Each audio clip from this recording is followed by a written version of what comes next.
Hi, it's Dwyer, gamblersadvisory.com, DwyerVIP.com.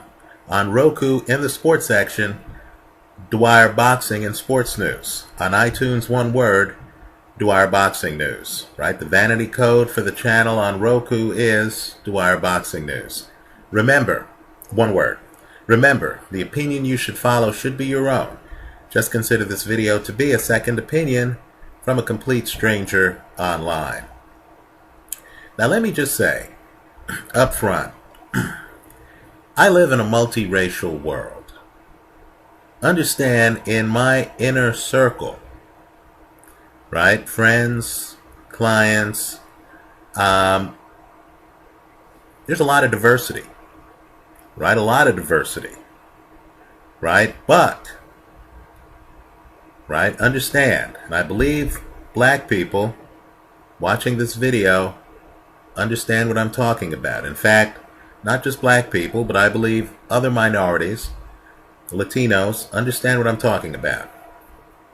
There's a double standard in life that I believe people who are outside of power, right, minorities, women, face, right, where you're treated in a way where, oddly enough, while historically you've been outside of power, now somehow you are the one who's supposed to compromise and make concessions, right? So it's a bit amazing to me. Understand, there are cases where I have a non-black client, right? And I'm representing them in some legal proceeding. And interestingly enough, even though, in my opinion, we have the facts on our side, some people, including the judge, will think that I'm the person who's supposed to compromise, right? I'm the person who's supposed to give away my advantage. I'm the person who is supposed to make things happen. I'm the person who's supposed to be grateful to even be able to participate in the proceeding. It's a bit shocking. You've seen it in American history, right? People are mistreated, they're out protesting, and then there's a group out there that believes that somehow the protesters who are protesting injustice are the ones who really should be out compromising, who are really the ones not compromising, who are causing the problem, right? In popular parlance, it's called blaming the victim, right? I have a case right now that's fascinating. I've been in court and the judge has said to me, why hasn't this case settled? And I'm wondering, hey, I'm one party in the case. Why are you looking at me?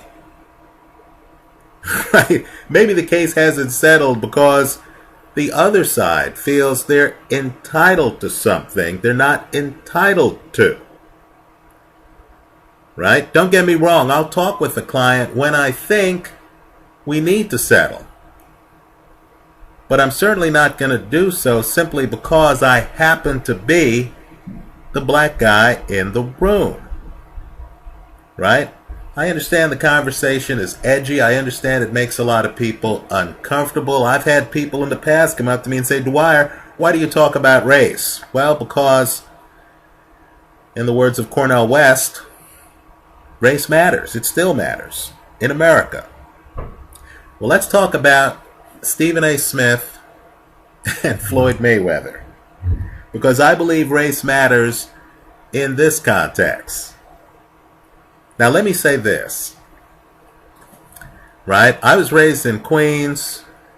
I know Hollis, Queens well, right? Stephen A. Smith is a guy who I have followed his career.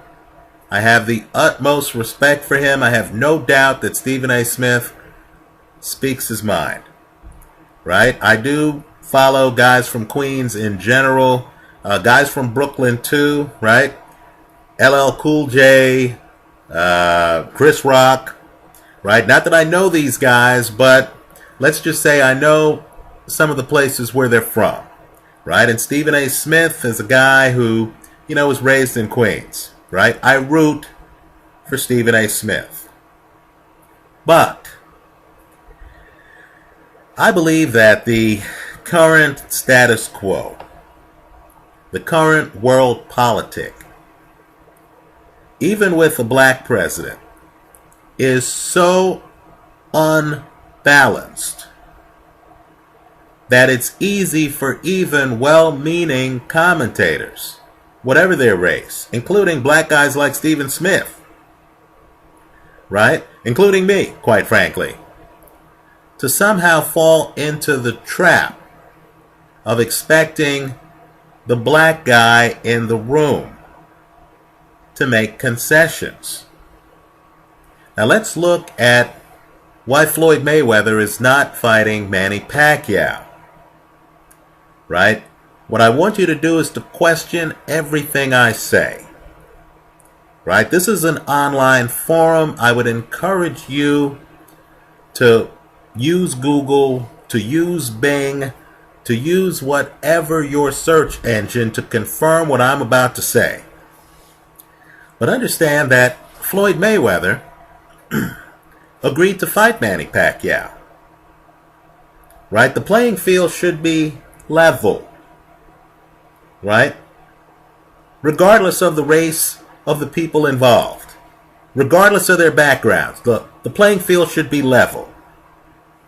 So Floyd agreed to fight Manny Pacquiao, and Floyd wanted drug testing for both of them. Now these days, that's not unusual,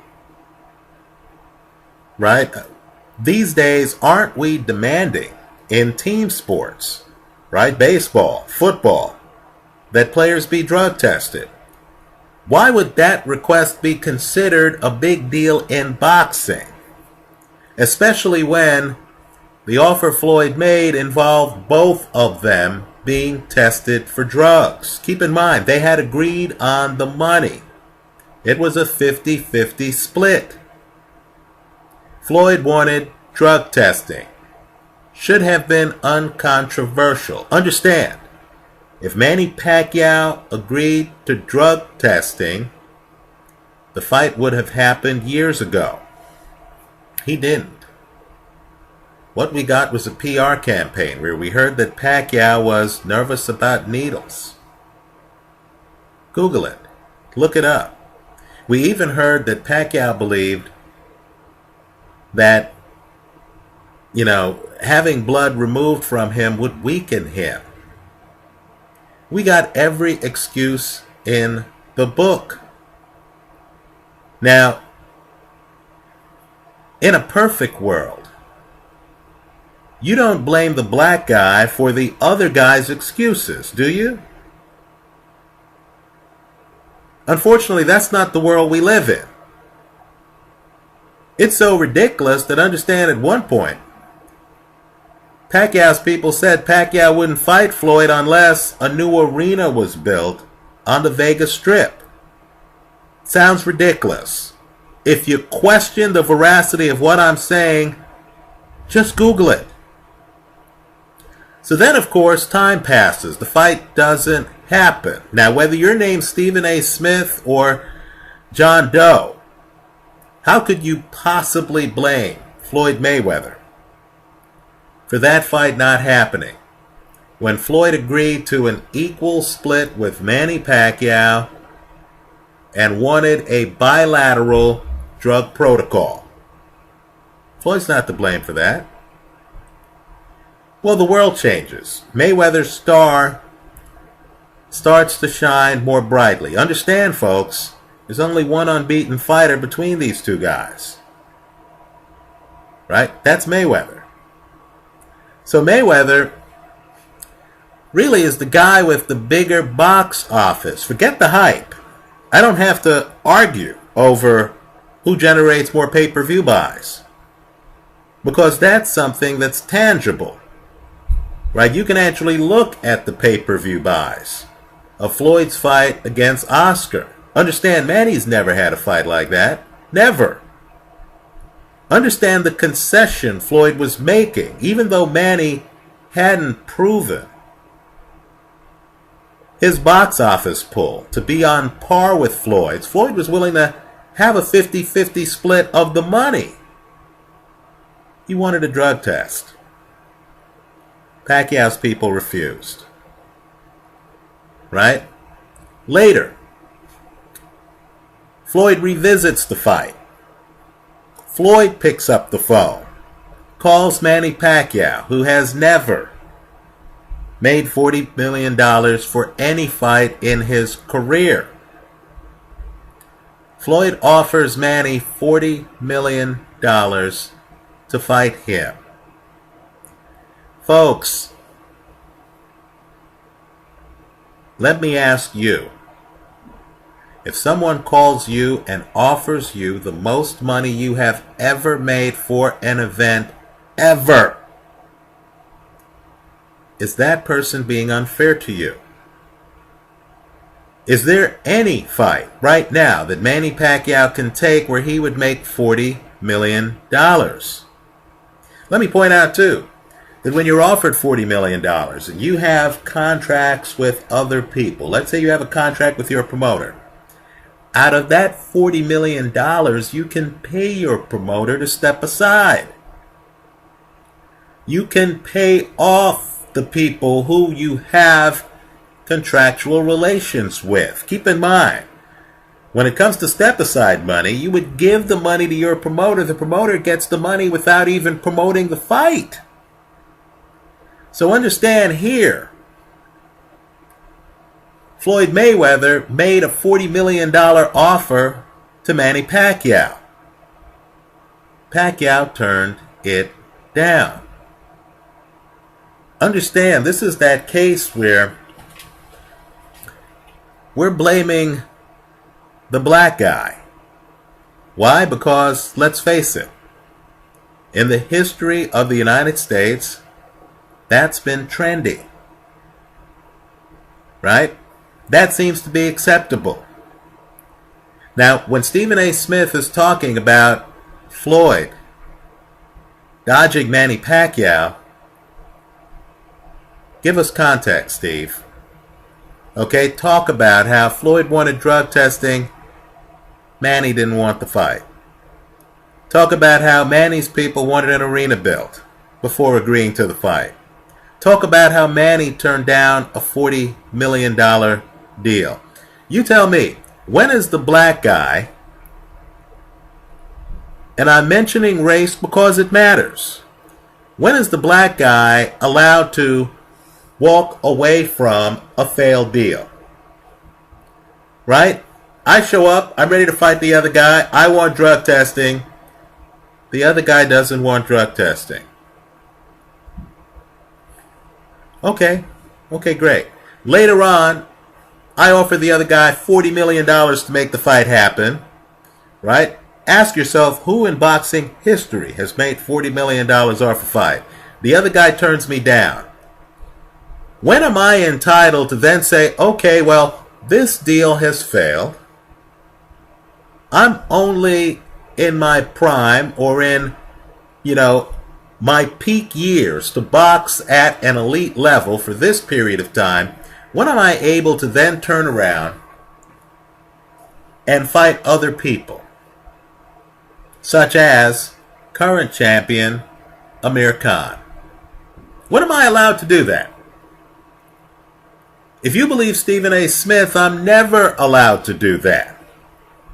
Right? If you believe Stephen A. Smith, I'm to blame. Not the other guy who's turned down just a simple request for drug testing for both of us, or who's turned down the $40 million that I've offered him. Unprecedented. Right? That other guy's not to blame. No. I'm to blame. Think about it. So all I'm saying is this. And I understand the subject is edgy. And as I said too, I live in a multiracial world. My household's multiracial. Just food for thought. Right? I'm not here saying, hey, everyone's evil and stuff like that. I'm not here saying that. But what I am saying is don't fall into the trap of looking around the room and then blaming the black guy without giving the context. If that black guy is the one who agrees to an equal split even when the other guy doesn't have his pay-per-view numbers, but wants drug testing, right? A reasonable request, especially in this context, right? Where, there are issues of stamina and people who Pacquiao's own trainer called shady, who were working with Pacquiao, right? Who knows what the truth is? There's a lot of smoke there, but I'll take Freddie Roach's word for it, right? There was a shady element there, right?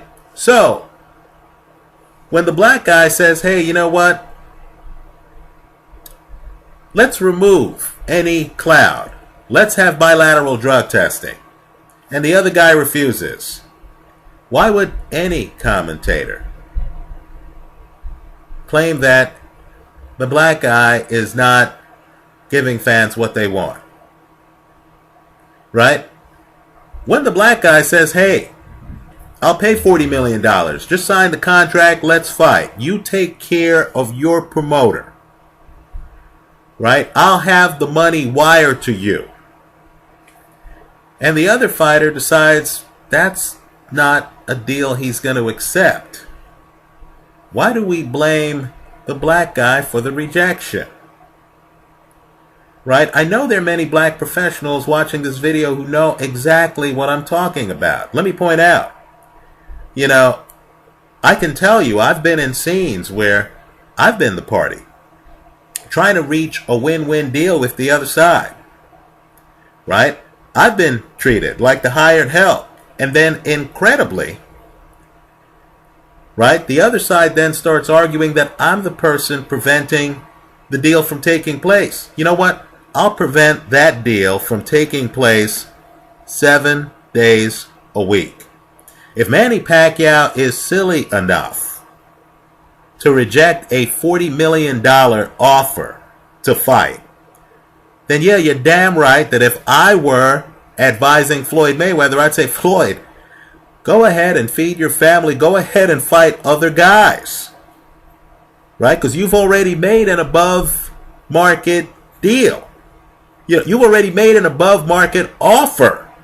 If that's rejected, then you can move on just like Manny Pacquiao would have been able to have moved on in his career if he made a $40 million offer to Floyd Mayweather that Floyd rejected. Right? Understand it's Mayweather who has tried to make the fight happen. If the other side doesn't want to make it a win-win, then I'm rooting for Floyd to move on against other world-class competition. That's the way the world works.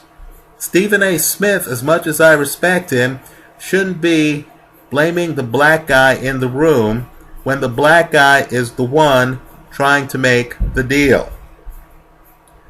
Let me hear from you. I understand there's some strong views. I've touched on this subject before. I understand there's some strong views out there. Go ahead and share those views with all of us in the comment section to this video. Right? Let me say this too. I know I'm going to get some people who say, oh, Rich, you're sounding too pro-black, blah, blah, blah. Let me just say this. I use the phrase the black guy because that's how it is. Right? We're talking about built-in structural bias. Right? I know of no white fighters who have offered an opponent $40 million to fight them, have gotten turned down, and then have had commentators then criticize them for not trying to make fights people want. That doesn't happen to white guys. That happens to black guys. Right? So let's be real here. If you feel the world is different, then let me invite you to point out white guys who have agreed to 50-50 splits even though they have the better pay-per-view numbers, have asked for drug testing, right? then had the deal fall apart over a simple drug dealing request, and then were accused by the media of avoiding their opponent. Let's be real, it doesn't happen. Let me hear from you. Leave your comments for all of us here in the comment section to this video, and I do hope you stop by gamblersadvisory.com. Thanks for stopping by.